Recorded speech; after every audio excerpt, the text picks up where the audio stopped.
શ્રી કષ્ટભંજન દેવ દાદાને સિલ્વર ડાયમંડના વાઘાનો શણગાર કરવામાં આવ્યો અને 100 કિલો સુખડી અને 100 કિલો બુંદીના લાડુનો અન્નકૂટ ધરાવવામાં આવ્યો.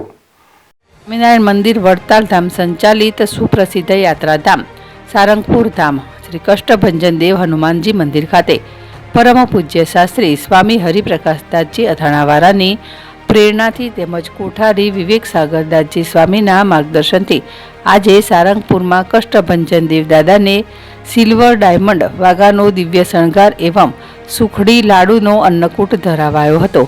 મંદિરમાં કથાનું કરાયું આયોજન. આજે સવારે 5:45 કલાકે શણગાર આરતી 108 લાલજી સૌરભ પ્રસાદજી મહારાજ દ્વારા કરવામાં આવી હતી.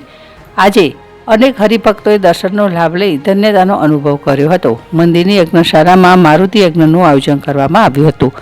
અનેક ભક્તોએ આ અનેરા દર્શનનો ઓનલાઈન તથા પ્રત્યક્ષ લાભ લઈ ધન્યતા અનુભવી હતી. હરિકૃષ્ણ મહિલા મંડળ દ્વારા હરિમંદિરમાં વાલ્મીકી રચિત રામાયણનું તારીખ 2 થી 8 માર્ચ 2025 આયોજન કરવામાં આવ્યું છે. જેમાં મહંત પુરાણી વિષ્ણુ પ્રકાશ સ્વામી અથાણાવાળાએ રામાયણ કથાનું રસપાન કરાવ્યું હતું. હરિભક્તોને રામાયણ કથા શ્રવણનો લાભ લઈ ધન્યતા અનુભવી હતી.